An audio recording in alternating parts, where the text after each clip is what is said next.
The reality of real estate શું છે? એટલે ઓલા ઇન્કમ ટેક્સ વાળા નહીં ખોખા અને ચીઠી વાળું. કોઈ પણ પ્રોપર્ટી એમણે જીવનમાં બાય નથી કરી, હિંમત જ નથી કરી, પણ હવે કરવી છે એને. રિયલ એસ્ટેટમાં જો તમારે પૈસા બનાવવા હોય તો એક ડિસિઝન અને ટાઈમ. માણસ એક ચોકલેટ ખરીદતા પહેલા બી 10 વાર વિચાર કરી શકે છે, ને એવા પણ લોકો છે કે જે કરોડનું પ્રોપર્ટી પણ ખરીદશે તો 2 ઘડી વિચાર નહીં કરે. આ બંને પ્રકારની માનસિકતાવાળા લોકો આપણે ત્યાં છે. સસ્તું ક્યારેય સારું હોતું નથી. સાચી વાત બરાબર છે. છે. મજાની વાત છે કે લોકો આજકાલ જેન્ઝીને ગાળ દે છે કે આ લોકો કઈ કામની જનરેશન નથી. ખરેખર મિડલ ક્લાસ પરિવાર બહુ હેરાન થતો હોય છે અને પોઝિશનમાં બહુ અટવાતો હોય છે. મતલબ બાયર્સ કેવા પ્રકારના હોય જે રિયલ એસ્ટેટ ફિલ્ડમાં બાય કરતા હોય છે. સુરતમાં અત્યારે લાસ્ટ મને ખ્યાલ છે ત્યાં સુધી લેટેસ્ટ 29 માળની બિલ્ડિંગ બને છે, જે બરોડાથી લઈને મુંબઈ સુધીમાં એક જ છે સુરતમાં. તમે મોબાઈલનો વિચાર કરો પણ એને કયા સોકેટમાં નાખશો, કયા ઘરના ચાર્જિંગ પ્લગમાં નાખશો એ બી વિચારો. તમે બાઇકનો અને કારનો વિચાર કરો પણ એને કયા ઘરમાં પાર્ક કરશો એ પણ ભેગો વિચાર કરો. મોસ્ટ ઓફ 28 થી લઈને 45 વર્ષના લોકો વધારે પ્રોપર્ટીમાં અપ્રોચ કરતા હોય. કોઈક છોકરીએ એના આખા ઘરની ડીલ કરી હતી, મને કિસ્સો જાણવો છે. મેં 25 વર્ષના છોકરાઓને 5 કરોડની પ્રોપર્ટી આપેલી છે. આપણા બાપાઓ એમ કહેતા કે તને ન ખબર પડે હા, એ ન ખબર પડે. કેવા બિલ્ડર્સ અને કેવી પ્રોપર્ટીઝ ચૂઝ કરવી જોઈએ, કઈ રીતે એને નિર્ણય લેવા જોઈએ. બરાબર છે. માણસને રહેવા તો 500 સ્ક્વેર ફૂટ જ જોઈએ જોઈએ છે. છે. બાકી તો એમનો અહંકાર રહેતો હોય કે પછી હવે આ સમાજની માનસિકતા છે. ક્યાં વાત છે. વસ્તુ. ક્લીનેસ્ટ સિટી છે, કે પછી આ રીતે આખા વર્લ્ડ વાઇડ કોમ્પિટિશનમાં છે કે ગ્રોથ કરી રહી છે, મેટ્રો સિટી બનવા જઈ રહી છે. તમારે એવું જ કેવું આપણા છોકરાએ પણ એવો જ શબ્દ સંભળાવો છે કે મારા પપ્પાએ રાખી લીધી હોત તો મારે રેરા અને આવી ઘણી બધી ટેકનિકલ ટર્મ્સ અને શબ્દો છે જેમાં કદાચ મને ના ખબર પડતી હોય, તો આ વાતોનું ધ્યાન શું રાખવું જોઈએ? પછી વાર ને સ્ક્વેર ફૂટ ને કેટલા બધા કોમ્પ્લિકેશન એમ. સ્ટોક માર્કેટ વિશે થોડું કીધું.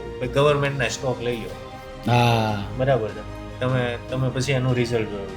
તો હું સુરત વિશે એટલું કહી શકું, સુરતમાં તમે ગમે કાંઈક લઈ લો. સુરતનું રિયલ એસ્ટેટ માર્કેટનું પાસ્ટ કેવું હતું, હમણાં પ્રેઝન્ટ કેવું છે ને ભવિષ્ય કેવું થવા જઈ રહ્યું છે? તમે ડેવલપરને પૂછો તમે હું ક્વોલિટી આપો છો, એ તો એમ જ જેને કહે કે પેલા હા, જોને આપી ચૂકા છે એનું રિઝલ્ટ લ્યો, રિવ્યુ લ્યો તો એ ખબર પડી 100% ખાતરી મળે. જાય. વાહ, મને આમાંથી એક વિચાર ઉત્પન્ન થયો છે કે ભાઈ Surat diamond city, silk city, city of bridges, આટલા બધા નામે ઓળખાય અને હવે તો સોલારમાં બી આપણે પાવરફુલ દબદબો છે આપણો એમ સુરતનો. મને એવું લાગે છે કે આ 4 ફિલ્ડમાંથી જે પૈસા લોકો કમાતા હશે એ અલ્ટિમેટલી છેલ્લે રિયલ એસ્ટેટના કૂવામાં જ નાખતા હશે.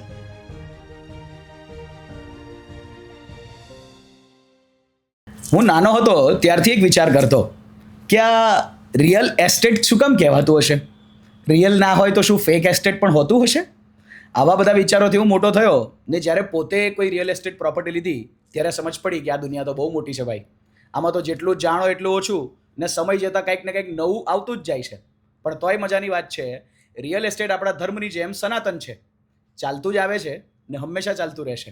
કારણ કે વગર રિયલ એસ્ટેટે જીવનની જરૂરતો પૂરી કઈ રીતે થશે?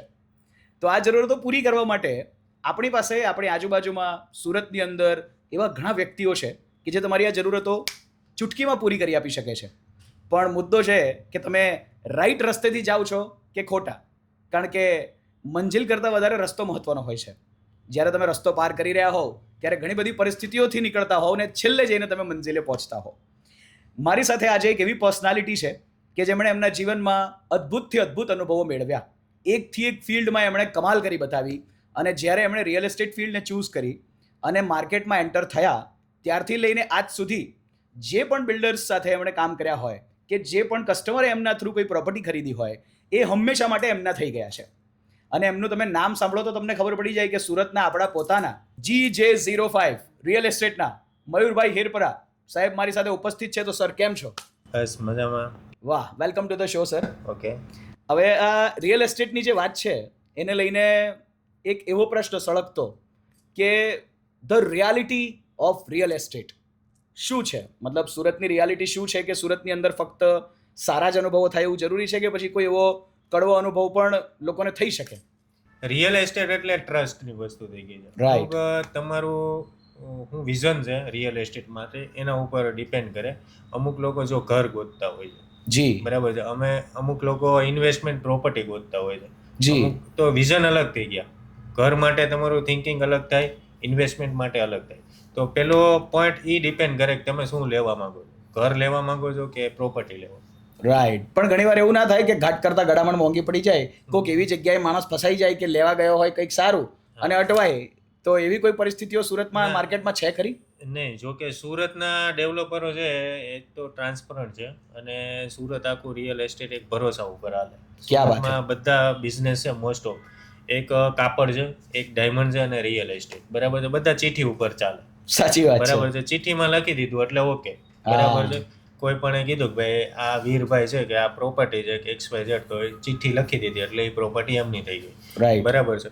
ડેવલપર આપી પણ દે છે અને કસ્ટમર ખરીદી પણ લે છે. જી. પણ ઇમ્પોર્ટન્ટ એવું રાખતું હોય રિયલ એસ્ટેટમાં, મારા અનુભવ પ્રમાણે, જી. કે અમુક વખતે લોકો નાની નાની ભૂલો કરી બેસતા હોય છે હા. અને એનું પરિણામ બહુ મોટું એને ચૂકવવું પડતું હોય છે. જી. બરાબર છે. એક તો વસ્તુ એવી છે કે ભાઈ સસ્તું ક્યારેય સારું હોતું નથી.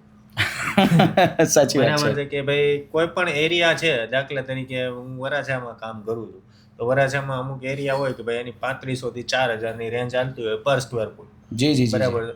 તો કોઈ ડેવલપર એમ કહેતા હોય કે અમે 3000 માં આપીએ છીએ, તો પણ ત્યાં એને કસ્ટમરને એકવાર વિચારવું જોઈએ. રાઈટ. એનો કોઈ વિરોધ નથી આપણે, હા, હા, હા. 3000 માં કેમ આપે છે, આપવું જોઈએ, પોસાય. પણ કસ્ટમર એઝ અ બાયર જે લાઈફમાં એક જ વાર પ્રોપર્ટી લેતા હોય કે ફર્સ્ટ ટાઈમ પ્રોપર્ટી લેતા હોય, તો એને અચૂક વિચારવું જોઈએ. રાઈટ. બરાબર, સસ્તું ક્યારેય સારું હોતું નથી. પણ ઘણી વખત એવું થતું હોય કે અમુક માર્કેટિંગ વધારે કરે. બરાબર, જ્યાં જોવો ત્યાં એમના બોર્ડ, બેનરો અને કોલિંગ ને એવું બધું બહુ માર્કેટિંગ કરે અને જી. પછી પોઝેશન આપવા ટાણે બહુ ડીલે કરે. હા. અને ખરેખર મિડલ ક્લાસ પરિવાર બહુ હેરાન થતો હોય છે અને પોઝેશનમાં બહુ અટવાતો હોય છે. આવા બધા પ્રશ્ન નાના મોટા રિયલ એસ્ટેટમાં આવતા હોય. તો આજે તમે પ્રોબ્લેમની વાત કરી અને એના પહેલા ચિઠ્ઠીની વાત કરી. એમાં એક ડિસ્ક્લેમર આપવા માંગુ છું મિત્રો, ચિઠ્ઠીનો અર્થ ભરોસો છે. એનો અર્થ એ નથી કે ચિઠ્ઠી પર તમે આખું મકાન ખરીદી શકો છો. લીગલ ડોક્યુમેન્ટ્સ તો બનાવવા જ પડે, પણ એ બનાવવા પહેલાની જે વાત છે કે ભાઈ આ કાનાની ચિઠ્ઠી આવી ગઈ ને એટલે મારે કરોડ આપી દેવાના, આ એવી ભરોસાની વાત છે કે એ ભરોસા પર આ વસ્તુ ચાલે છે. અને હવે મારે એ જાણવું છે કે આઈ થિંક તમે જે કીધું કે આવા પણ હોય કે જેની અંદર થોડું આગુ પાછું થઈ જાય ને ક્યાં તો પછી સાવ લોકોને ફસાઈ જાય, લોકો અટવાઈ જાય એવી પરિસ્થિતિ સુધી પણ પહોંચે. પણ મને એવું લાગે છે કે સુરતની અંદર કદાચ આવું માર્કેટ 1-2% જેટલું જ હશે. બાકી માઇનર કોઈ રેર કેસ. હા, બાકી 90-99% જેટલા લોકો તો સુરતની અંદર રિયલ એસ્ટેટની અંદર મતલબ ધમાલ મચાવી રહ્યા છે એવું હું બિલીવ કરું છું. તો હવે મારે ખાસ એવું જાણવું છે કયા કયા પ્રકારના કસ્ટમર હોય, મતલબ બાયર્સ કેવા પ્રકારના હોય જે રિયલ એસ્ટેટ ફિલ્ડમાં બાય કરતા હોય સુરત માર્કેટમાં? જો ખાસ અત્યારનો સમય આખો ચેન્જ થઈ ગયો છે કે જી. આપણે નાના હતા ત્યારે વિઝન કરતા કે ભાઈ પ્રોપર્ટી લેવી છે તો છોકરાઓને કોઈ પૂછતાય નહીં. બરાબર છે કે ભાઈ એ જ આપણી મારી માનસિક, હું આ ફિલ્ડમાં આવ્યો, બરાબર છે, ત્યારે મને એવું લાગતું કે બાયર કેવા હોય, તો હું ઇમેજ કરતો કે ભાઈ 45, 50, 55, 60 વર્ષના બાયર હોય. જી. પણ અત્યારે એવું નથી. શું વાત છે?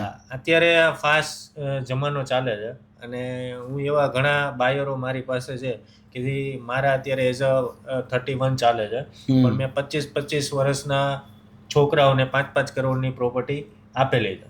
શું બરાબર, વાત છે? અને શું A વાત to છે? Z ડિસિઝન એ લોકો પોતે લેતા હોય, એટલે એક આખો વર્ગ ચેન્જ થઈ ગયો છે કે ભાઈ જે અત્યારે અમારે ઇન્કવાયરી આવતી હોય, બરાબર છે, તો મોસ્ટ ઓફ 28 થી લઈને 45 વર્ષના લોકો વધારે પ્રોપર્ટીમાં અપ્રોચ કરતા હોય. શું વાત છે? મતલબ હું એવું માનું છું કે જે માતા પિતા પાસે પૈસા છે છતાં પણ નિર્ણય લેવાની શક્તિ બાળકોને આપવામાં આવી રહી છે હવે. કદાચ ઘરની અંદર એ બાળક પણ ક્યાં તો કમાતું થઈ ગયું છે. જેનઝી અત્યારની જે જનરેશન છે એ બચપનથી કમાવા પર ફોકસ કરી રહી છે અને આપણે ગુજરાતીઓ તો આમે ધંધામાં નાઈન મોટા જ થઈએ છીએ. તો એવું ટાર્ગેટ ગ્રુપ બદલાઈ રહ્યો છે કે કદાચ 25 વર્ષનો છોકરો પણ આ કાલ ઉઠીને એમ કહી શકે અને સ્ટાર્ટિંગથી લઈને એન્ડિંગ સુધીનું આખું એ પૂરેપૂરું સેગમેન્ટ સંભાળી શકે, એના ઘરની આખી ડીલ કરી શકે. તમે તે દિવસે મયુરભાઈ વાત કરતા હતા, આપણે કોઈક છોકરીએ એના આખા ઘરની ડીલ કરી હતી, મને કિસ્સો જાણવો છે. વસ્તુ એવી થઈ કે ભાઈ મારે એ જો બ્રોકરેજ ફર્મ છે, એટલે મારે અમે એઝ અ ઇન્સ્ટાગ્રામ કે ફેસબુકમાં મારી એ રીલ્સ ચાલતી હોય છે. જી જી જી. બરાબર છે, તો એમાં ઘણી બધી ઇન્કવાયરી આવતી હોય. મારી ભાઈ એવા ઘણા બધા કિસ્સાઓ છે, એક નહીં. એક કિસ્સો એવો છે કે એ ભાઈને મેં અમાઉન્ટ, સારી અમાઉન્ટનો ફ્લેટ આપ્યો 2 CR ઉપરનો, બરાબર છે, વરાછાની અંદર. બરાબર. તો એ અપ્રોચ કરવા વાળી એમની ડોટર હતી કે જે 11મું ભણતી હતી. 11મા ધોરણમાં મળતી છોકરી એટલે લગભગ 15-16 વર્ષની દીકરી. હા, એને એના પપ્પાને વાત કરી કે ભાઈ પપ્પા આ રીતની રીલ્સ આવે છે, તમે આ ભાઈનો સંપર્ક કરો, એમ કે આ ટાઈપનો ફ્લેટ મળે છે અહીંયા એમ. વાહ. બરાબર છે, એટલે એક આખો નજરિયો ચેન્જ થઈ ગયો છે અને એ ભાઈ જોયું, એની રીતના વેરિફિકેશન કર્યું બધું અને એ ભાઈ પર પ્રોપર્ટી લીધી. પછી એક હમણાં એક તાજેતરનો કિસ્સો એવો બન્યો કે ભાઈ એક યંગ છોકરી હતી કે એ આપણા માટે ગર્વ લેવાની વાત કહેવાય કે 100%. 22-25 વર્ષની છોકરી અને એના આવા ઘર લેવા જેવા ડિસિઝનો એ છોકરીએ લઈ શકતી હોય અને ધન્યવાદ એના મા બાપને કહેવાય પણ ઈ એને લેવા દેતા હોય. હા હા. બરાબર છે, તો એ બહુ એક સારી વસ્તુ છે. આપણા બાપાઓ એમ કહેતા કે તને ન ખબર પડે. હા, એ ન ખબર પડે.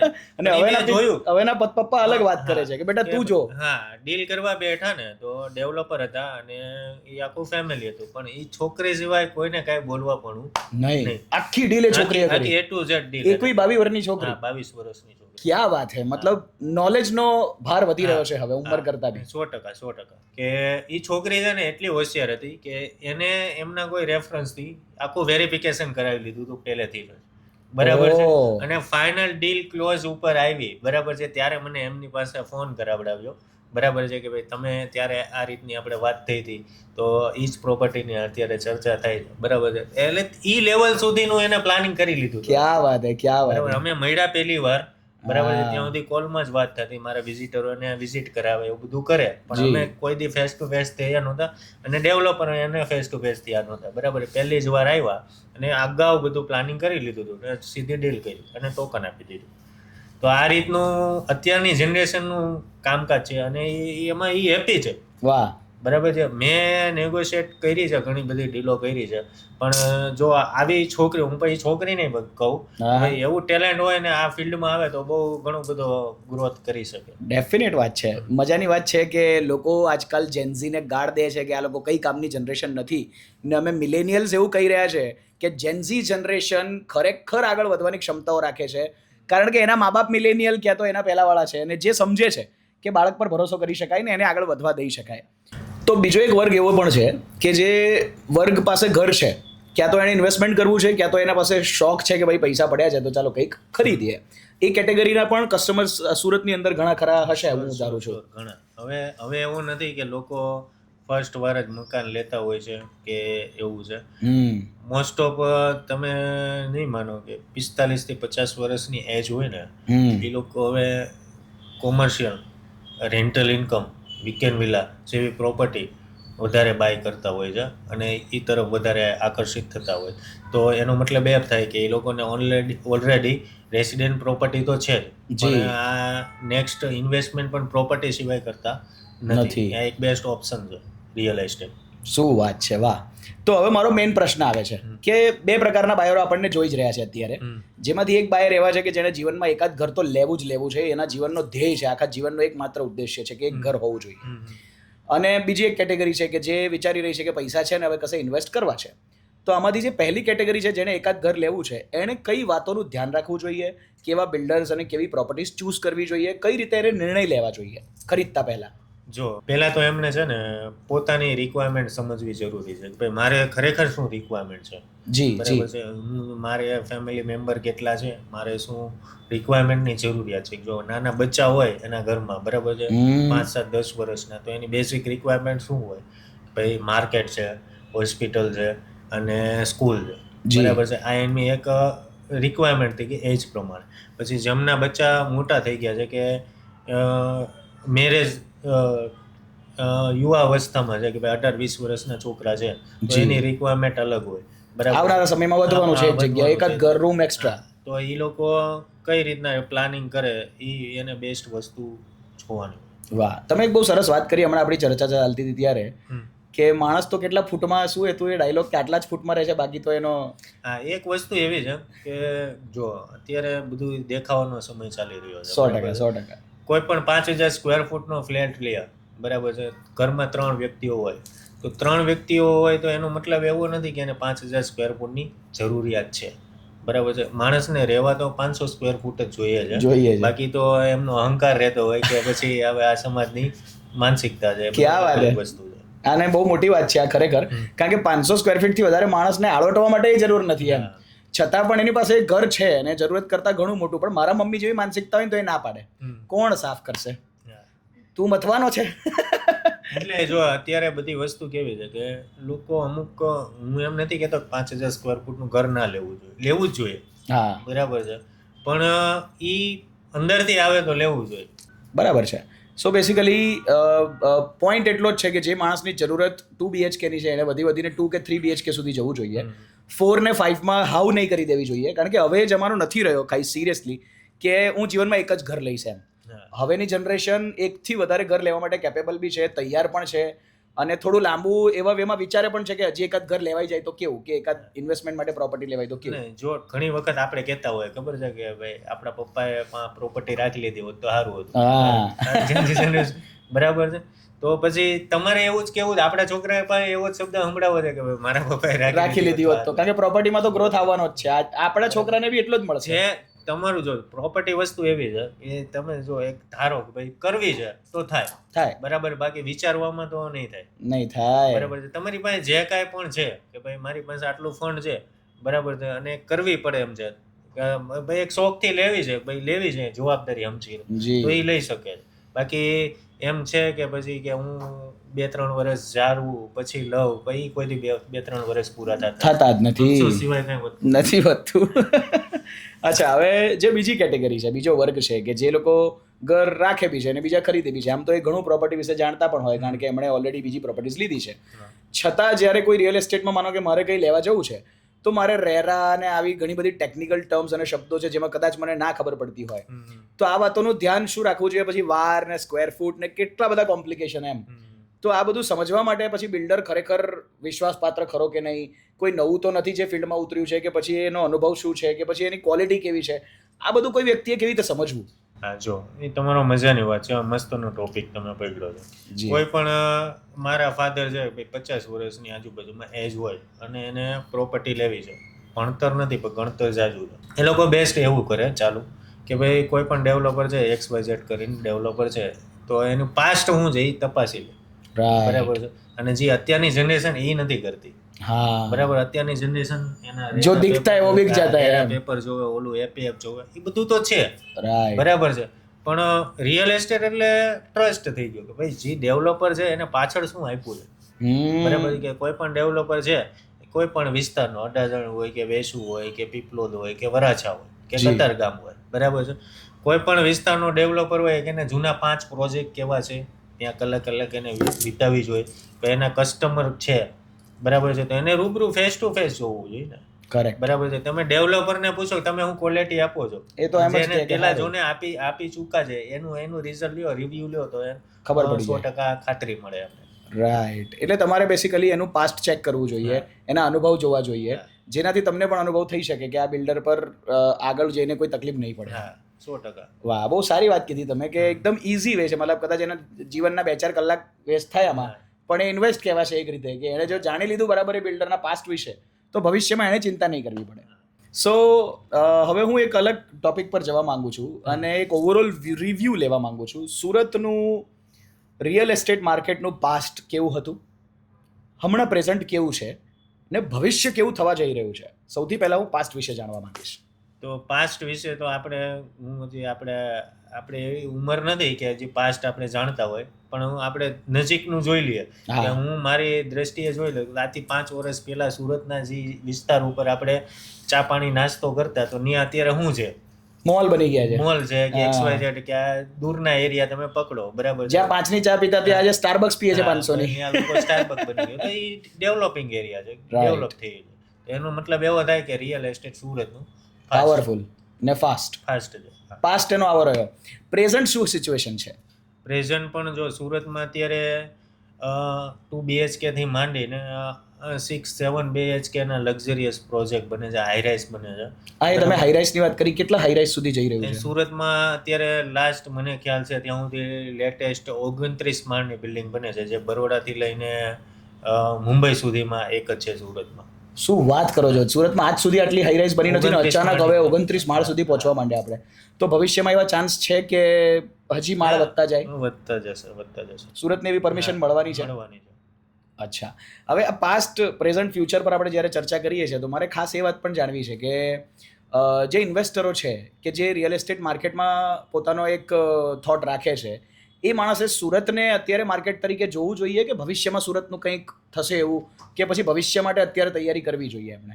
જો તમને ખ્યાલ હોય ને તો 2-3 વર્ષ પહેલા મોદી સાહેબ છે આપણા, એમને સ્ટોક માર્કેટ વિશે થોડું કીધું હતું ભાઈ ગવર્મેન્ટના સ્ટોક લઈ લો હા બરાબર છે તમે પછી એનું રિઝલ્ટ જોયું હતું તો હું સુરત વિશે એટલું કહી શકું સુરતમાં તમે ગમે કાંઈક લઈ લ્યો વાહ તમને ખબર પડે તમારી પાસે જી છે ગમે જેટલું છે કાંઈક લઈ લ્યો શું વાત બરાબર છે તમે પ્રોફિટમાં રહેશો સોનું જ થવાનું સોનું છે જ છે બરાબર છે અત્યારે આપણું ટિયર 2 સિટી કહેવાય ટિયર 3 સિટી છે જી. દેશ લેવલે બરાબર છે જી જી તો એમાં હવે ફાસ્ટ ગ્રોઈંગ કરતા સિટીઓમાં વિશ્વ લેવલે સુરતનું નામ એક બોલે 100% બરાબર છે ગ્રોવિંગ સિટીમાં તો આ સિટીમાં તમને ગ્રોથ ન મળે તો ક્યાં મળે એક્ઝેક્ટલી ક્લીનેસ્ટ સિટી છે હા.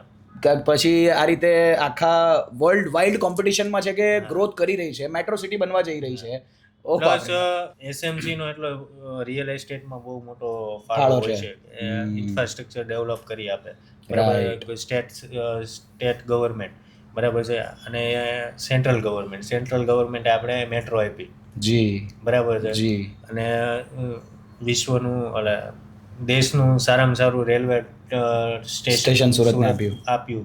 બરાબર છે તો આવા ઘણા બધા પોઈન્ટ્સ હોય કે જી. જેનાથી ઓવરઓલ રિયલ એસ્ટેટની કે સુરતના સિટીના ગ્રોથને ઇફેક્ટ કરતો હોય જી 2 BHK લેતો હોય તો એને બીજો કાંઈ ખબર ન હોય પણ સેન્ટ્રલ ગવર્મેન્ટ પણ એટલો ભાગ ભજવતી હોય સ્ટેટ ગવર્મેન્ટ પણ ભાગ ભજવતી હોય અને એસએમસી પણ એટલો ભાગ ભજવતી હોય છે 100%. રિયલ એસ્ટેટમાં મને આમાંથી એક વિચાર ઉત્પન્ન થયો છે હમ, કે ભાઈ સુરત ડાયમંડ સિટી હમ, સિલ્ક સિટી હમ, સિટી ઓફ બ્રિજીસ હમ, આટલા બધા નામે ઓળખાય અને હવે તો સોલારમાં બી આપણે પાવરફુલ દબદબો છે આપણો એમ હા. સુરતનો મને એવું લાગે છે કે આ 4 ફિલ્ડમાંથી જે પૈસા લોકો કમાતા હશે એ અલ્ટિમેટલી છેલ્લે રિયલ એસ્ટેટના કૂવામાં જ નાખતા હશે તમને શું લાગે મને એવું લાગે છે કારણ કે આ બધા ધંધાનો નિચોડ થઈને છેલ્લે રિયલ એસ્ટેટમાં જ જઈ રહ્યો છે એ તમે આજુબાજુના માહોલ ચેન્જ જો માણસ છે ને બહુ લાંબુ નથી વિચારી શકતો પણ આજુબાજુનું તો જોઈ શકે જોઈ શકે બરાબર કે આજથી 5 વર્ષ પહેલા કઈ જગ્યાએ શું હતું ને હવે શું છે બરાબર છે ત્યાં શું છે તો આગળ વિચારી શકે કે ભાઈ અહીંયા આ છે તો આ હોઈ શકે રાઈટ કોઈ એવું નથી કે ભાઈ આ રિયલ એસ્ટેટના માસ્ટર છે કે આવું છે કે આવું નથી એક ડિસિઝનનું વસ્તુ છે Vision. રિયલ એસ્ટેટ એટલે મારા મત મુજબ એક ટ્રસ્ટ નથી તમારી પાસે ગમે એવડી આવડત છે ગમે ટ્રસ્ટ નથી તો રિયલ એસ્ટેટમાં કાંઈ નથી બરાબર છે રાઈટ ટ્રસ્ટ અને એક ડિસિઝન રિયલ એસ્ટેટમાં જો તમારે પૈસા બનાવવા હોય તો એક ડિસિઝન અને ટાઈમ પીરિયડ બહુ મહત્વનો ભાગ છે. ભજવતું હોય છે રાઈટ મતલબ તમારું વિઝન એટલું અદ્ભુત હોવું જોઈએ કે તમને ખબર પડવી જોઈએ થોડી ઘણી કે આવનારા સમયમાં આ જગ્યા સોનું બની શકે છે અને જેમ મયુરભાઈ કીધું કે હવે તો જ્યાં હાથ મારો ત્યાં સુરતમાં કંઈ પણ લઈ લો એટલે કાલ ઉઠીને સોનું થશે છે હા, એની પૂરા ચાન્સીસ છે વાહ તો મને એ દેખાય છે કે આપણા GJ05 નું ભવિષ્ય પણ બહુ ઉજળું છે અને પાસ્ટ પણ બહુ જબરજસ્ત રહ્યું અને અત્યારે કરંટ સિચ્યુએશન પણ સુરતની બહુ જોરદાર છે હા. તો અચ્છા હવે આમાં એક મને થોડો ચંચળ પ્રશ્ન આવી રહ્યો છે કે તમે GJ05 રિયલ એસ્ટેટ જ નામ શું કામ રાખ્યું તમારી ફર્મનું નહીં જો શરૂઆત આપણે સુરત મારો બોન સુરતમાં થયો છે શું વાત કરો છો વાહ અને GJ05 રિયલ એસ્ટેટનું એટલે કે ભાઈ સુરતનું રિયલ એસ્ટેટ એટલે આપણે GJ05 બહુ સિમ્પલ વિચારીને તમે બહુ ડીપ હા. વસ્તુ પકડી લીધી અને GJ05 થી લોકોને તરત પકડાય કે ભાઈ સુરતની જ વાત છે ખાલી અહીંયા અને આપણે ટ્રસ્ટ આપીએ છીએ આપણે જી. એઝ અ બ્રોકરેજ ફર્મ છીએ જી. પણ આપણે બ્રોકરેજ જ કરીએ છીએ એવું નથી, હા. બરાબર છે હું લોકોને પ્રોપર્ટી અપાવતો હોય એવું નથી હું ધારતો હું લોકોને ઘર લેવામાં મદદ કરું છું એવું હું પોતે કરું કે જે હું મારા ફેમિલીને જે વસ્તુ આપું બરાબર છે એ જ હું મારા કસ્ટમરને આપું Right. એવું પેલું મારું વિઝન હોય છે બેસિકલી તમે આ ફિલ્ડના એક્સપર્ટ હોવાના કારણે તમે પ્રોપર્ટી એડવાઇઝર છો હું એવું કહી શકું. હું એડવાઇસ એડવાઇઝર છો તમે કે કોઈ વ્યક્તિને અગર ઇન્વેસ્ટ કરવું છે જેમ કે અત્યારે આખા પોડકાસ્ટમાં પણ આપણે આ એક બુક ખોલી the reality of real estate તો એમાં પણ તમારી પાસેથી જ અનુભવો અમે જાણી રહ્યા છીએ કે શું એક્ઝેક્ટલી આ ફિલ્ડની અંદર છે ને એ તમારી એડવાઇસીસ આઈ થિંક વ્યુઅરને બહુ કામ આપશે થેન્ક યુ તો આ વાત પર ભાઈ past present future is amazing અને ઇન્વેસ્ટરો પણ બધા એકદમ આમ તળવળી રહ્યા છે કે ક્યાં જવું શું કરવું તો ગાઈઝ અમે તૈયાર બેઠા છીએ એના માટે જેને જેને એમ મન થતું હોય કે કંઈક ખરીદવું છે કંઈક વેચવું છે અને સુરતની અંદર કંઈક એવું કરવું છે કે જેનાથી ભવિષ્ય તમારા નામે થઈ જાય તો તમે ડેફિનેટલી GJ05 રિયલ એસ્ટેટનો કોન્ટેક્ટ કરી શકો છો અને સાથે જ ઘણી બધી વસ્તુઓ આપણે આની પર ચર્ચાઓ કરતા જશું સર એક લાસ્ટ ઓપિનિયન યંગસ્ટર્સને કારણ કે આજે આપણા પોડકાસ્ટમાં આપણે જેન્ઝીને યંગસ્ટર્સને પણ બહુ આવરી લીધા કે આવનારું ભવિષ્ય તો એ જ છે હા એમને તમારા તરફથી શું મેસેજ હશે અગર કોઈ પણ પ્રોપર્ટી એમણે જીવનમાં બાય નથી કરી, હિંમત જ નથી કરી, પણ હવે કરવી છે એને, એવા યંગસ્ટરને કે પછી જે આ ફિલ્ડમાં બિલીવ કરે છે, ભરોસો રાખે છે, કારણ કે યુઝ્યુઅલી કેવું હોય, માણસ એક ચોકલેટ ખરીદતા પહેલા બી 10 વાર વિચાર કરી શકે છે, ને એવા પણ લોકો છે કે જે કરોડનું પ્રોપર્ટી પણ ખરીદશે તો 2 ઘડી વિચાર નહીં કરે. આ બંને પ્રકારની માનસિકતાવાળા લોકો આપણે ત્યાં છે. તો આવા દરેક લોકોને રિયલ એસ્ટેટ રિલેટેડ તમે શું એક મેસેજ આપવા માંગશો? એક વિચાર લઈ આવે કે ભાઈ મારે, કોઈ પણ વ્યક્તિ યંગસ્ટર વિચાર લઈ આવે કે ભાઈ મારે પ્રોપર્ટી લેવી છે, એ સાઈડ વિચારશે ને તો એની પ્રોપર્ટી થશે. ક્યાં બાત. બરાબર છે. પણ યંગસ્ટર મોસ્ટ ઓફ ઈ બાજુ એનું વિઝન જ ન હોય. હા. 20 વર્ષના છોકરા હોય તો એનું વિઝન શું હોય કે ભાઈ આપણે બાઇક લેવી છે કે મોબાઈલ લેવો છે કે મોબાઈલ લેશું. હા. બરાબર છે. પણ નહીં, અત્યારે હવે ચેન્જ થાય છે, સમય ચેન્જ થાય છે. 100%. મેં ઇન્ક્વાયરી ઘણી બધી આવે અને ઘણા બધા ખરીદી પણ કરે છે કે જે અંડર 30 અંદરની જેટલી જનરેશન છે એ લોકોને પણ મેં ઘણી બધી પ્રોપર્ટી આપેલી છે. તો આ વાત પર યંગસ્ટર્સ માટે એક મજેદાર વાત એ છે, મયુરભાઈના શબ્દોમાં અને એમની ભાષામાં કહું તો, કે તમે મોબાઈલનો વિચાર કરો પણ એને કયા સોકેટમાં નાખશો, કયા ઘરના ચાર્જિંગ પ્લગમાં નાખશો એ બી વિચારો.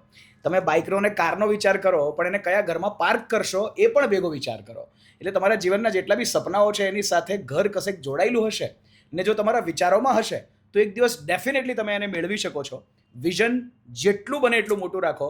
એક ચોકલેટથી લઈને આખું ઘર લેવા સુધીના દરેક વિચારો કરી શકાય અને એ બધા વિચારો પૂરા પણ કરી શકાય. જો એની પર વિચાર કરતા રહો અને કર્મ કરતા રહો તો ફળ એક દિવસ મળે જ છે. તો આ વાત પર આ પોડકાસ્ટની આપણે પૂર્ણાહુતિ કરતા હું ખૂબ ખૂબ આભાર માનીશ મયુરભાઈનો કે બહુ સરસ રીતે તમે આજે અદ્ભુત એડવાઇસ આપી અને આવા પોડકાસ્ટ આપણે ફરીવાર કરશું અને more reality of real estate વિશે જાણશું. આરજે વીર તમારી સાથે અને મયુરભાઈ Hirpara. Thank you so much sir.